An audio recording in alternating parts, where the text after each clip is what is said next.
हम्म। तो दोस्तों, नमस्कार और जय हिंद। दी शाहिद बैराज पर आप सभी का एक बार फिर से स्वागत है। और कई दिनों बाद आप लोगों से गुफ्तगू हो रही है, तो बहुत सारे ऐसे टॉपिक्स होंगे जिस पर हम लोग सीधा जंप करेंगे बिना समय वेस्ट किए। तो अभी, यानी कि आज, यानी 5 नवंबर को राहुल गांधी जी के द्वारा फिर से एक बहुत ही अ, बड़ा एलिगेशन लगाया गया इलेक्शन कमीशन ऑफ इंडिया पे और बीजेपी पे कि उनके, जो कि हरियाणा में बीजेपी की सरकार बनी, वहां पर वोट चोरी का, और वो भी छोटा मोटा नहीं, 25 लाख वोट चोरी इन हरियाणा। जैसे कि आप देख सकते हैं, ये आर्टिकल है इन टाइम्स ऑफ इंडिया का, जो है कि 25 लाख वोट चोरी in Haryana, Rahul Gandhi drops H files alleges state and national level theft. तो आप इसको समझने की कोशिश करिए कि राहुल गांधी ये राग बहुत दिनों से अलाप रहे हैं कि भाई वोट चोरी हो गया, या वोट चोरी के बहुत सारी ऐसी घटनाएं को लेकर वो कई बार सरकार और इलेक्शन कमीशन ऑफ इंडिया पे एलिगेशंस लगा चुके हैं। अगर आप इसकी क्रोनोलॉजी को समझना चाहेंगे और बहुत सारी कड़ियों को जोड़ने की कोशिश करेंगे, तो आप पाएंगे कि इसमें बहुत सारी घटनाएं ऐसी हैं जो सुनियोजित हैं। पहले मैं उस पे बात कर लेता हूँ कि उन्होंने किस तरह से एलिगेशन लगाया है।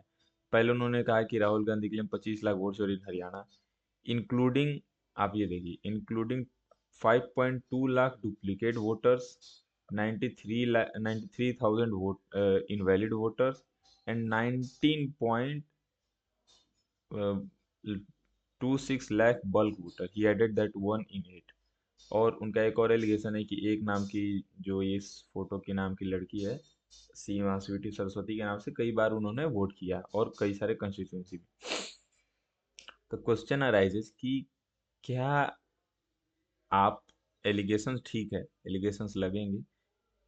Election commission of India has already given his clarification before he has raised the issue in, what you can say, Maharashtra case and Karnataka case also.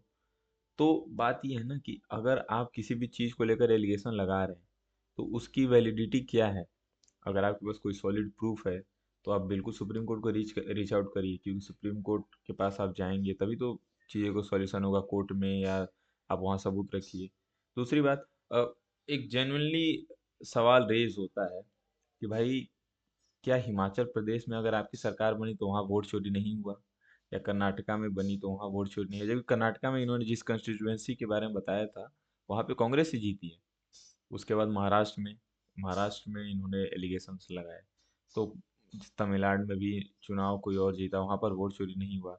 या आप इस तरह से समझिए कि जब 99 सीट्स ये लोग लोकसभा में लाए, तो सुप्रिया सिंह ने पूरा एकदम यो कि दे विन दिस इलेक्शन, उस तरह का सेलिब्रेशन कर रही थी। तब ये कंसर्न रेज नहीं हुआ कि भाई वहां पे वोट चोरी नहीं हुई, या जिन भी स्टेट्स में अदर देन पंजाब में अगर आम आदमी पार्टी आई तो वहां पे वोट चोरी नहीं हुई। इनका यही है, सुनियोजित तौर पे सीआईए एक तरह से डीप स्टेट लग चुका है इंडिया में, बहुत सारी चीज़ों को लेकर कि इंडिया में स्टेबिलिटी को हटाना है। जैसे कि आप खुद जोड़ के देखिए, श्रीलंका में क्या हुआ आप सबको पता है। वहाँ पे प्रेसिडेंट को हटाना, ये करना, वहाँ पे बहुत बड़ा आंदोलन हुआ, उसके बाद हटा दिया गया। फिर उसके बाद पाकिस्तान में आपको पता ही है किस तरह से इमरान खान के साथ रिजिम चेंज हुआ। जैसे ही उन्होंने अमेरिका के खिलाफ कुछ ठोस कदम उठाए, अमेरिका के खिलाफ बोलना स्टार्ट किया, उनको सीधी तौर पे जेल कर दिया गया। बंगला बांग्लादेश में आपने देख ही चुका है कि शेख हसीना के साथ क्या हुआ, मोहम्मद यूनिस को लाया गया वहां पर, किस तरह से डीप स्टेट के द्वारा या सीआईए के द्वारा प्लॉटिंग एंड प्लानिंग की गई कि वहां पे कैसे कैसे क्या करना है। म्यांमार में तख्ता पलट कर ही दिया गया है, वहां पे आर्मी ने कंट्रोल नहीं लिया है। कोलंबिया और कोलंबिया में भी, कंबोडिया, सॉरी कोलंबिया नहीं, कंबोडिया में भी आपने देखा ही है कि किस तरह से बैटल चल रही है वहाँ पे। आपसे वो छुपा हुआ नहीं है। नेपाल का रिसेंट एग्जांपल है कि नेपाल में भी आप लोगों ने देखा कि किस तरह से मास लेवल पे मतलब कि रिवॉल्यूशन को दिया गया थ्रू जेनजेड रिवॉल्यूशन के नाम पे।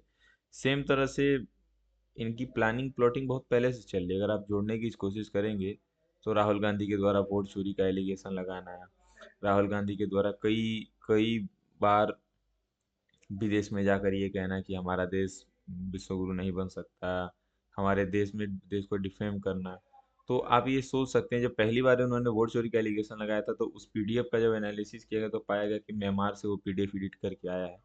तो आप सोच सकते हैं कि इतने बड़े डेमोक्रेटिक कंट्री के इतने बहुत इतनी पुरानी पार्टी और देश की बहुत बड़ी अपोजिशन लीड पार्टी होने के बावजूद भी आप एक पीडीएफ इंडिया में नहीं एडिट कर पा रहे हैं, तो आप सोच सकते हैं कि इस क्रोनोलॉजी को जोड़ने की कोशिश करेंगे तो आपको पता चलेगा कि ये कहीं ना कहीं बहुत बहुत बड़ा डीप स्टेट से जुड़ी हुई चीज़ें हो रही हैं, जो कि सीआईए और जो भी फॉरेन की एजेंसीज हैं जो चाहती हैं कि भारत में अनस्टेबिलिटी आए। क्योंकि सीआईए और अमेरिका के जो विल विशेस थे कि India will help them to stop Russia and Ukraine war, उसमें इंडिया ने उनका साथ नहीं दिया। वो चाहते थे कि रसिया से इंडिया तेल ना खरीदे, बहुत सारी चीज़ें थी। तो इस तरह की घटनाएं वो लगातार प्रयास किए जा रहे हैं। और देखिए राहुल गांधी ने क्या कहा है। राहुल गांधी अब ये क्यों संदेह खड़ा करता है इन सारी चीज़ों पे, क्योंकि बहुत सारी ऐसी चीज़ें हैं ना कि अगर आप जेन्युइनली कंसर्न्ड है कि वोट चोरी हुई है या किसी चीज़ को लेकर, तो आपके अंदर वो ऑनेस्टी दिखनी चाहिए ना। राहुल गांधी ने देखिए क्या कहा।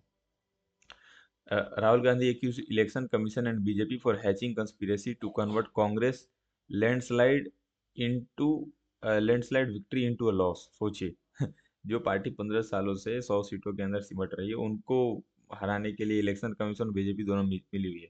उसके बाद उन्होंने अर्ज क्या किया कि I want the young people Gen Z of India to understand this clearly because this is about your future.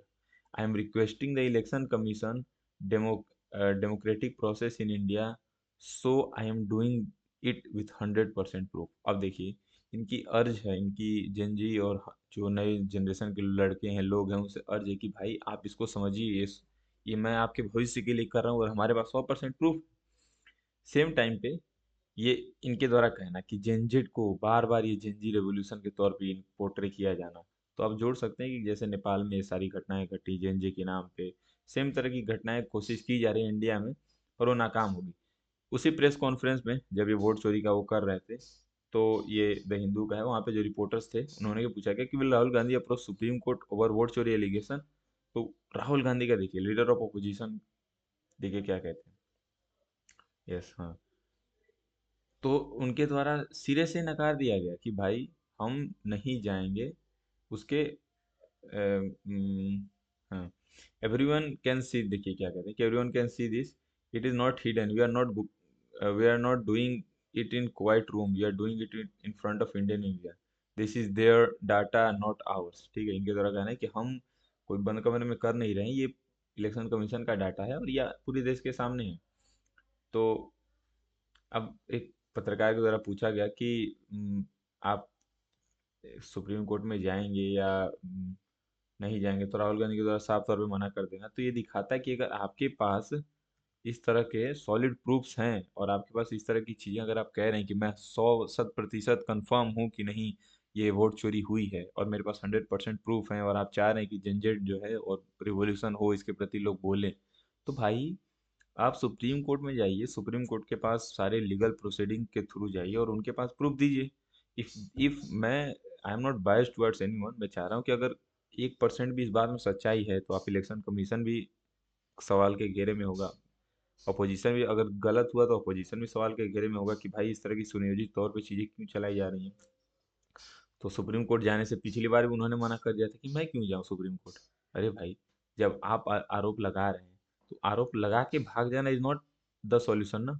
You have to approach somewhere which is bigger than the body जिस पे ऊपर आप एलिगेशन लगा रहे हैं। आप election commission पे allegation लगा रहे हैं, तो भाई इलेक्शन कमीशन से बड़ा सुप्रीम कोर्ट है, सुप्रीम कोर्ट में जाइए, आप अपने पिटीशन लड़िए और बहुत सारी चीजें करिए लीगल प्रोसीडिंग के थ्रू। अगर कुछ गलत होगा तो साफ तौर पे बाहर आ जाएगा, लेकिन इनका साफ तौर पे कहना है कि नहीं जाएंगे। तो आप सोच सकते हैं कि इनकी माइंडसेट और इनका किस तरह का दिमाग चल रहा है। बाकी अगर कुछ और अपडेट्स होता है तो हम बताएंगे। और आपको इस वीडियो को अच्छा लगा हो तो लाइक शेयर और सब्सक्राइब करिए, और कमेंट सेक्शन में आप इस वीडियो के बारे में क्या सोचते हैं और इस टॉपिक के बारे में क्या सोचते हैं, जरूर हमें कमेंट करके बताएं। तब तक के लिए मुस्कुराते रहिए।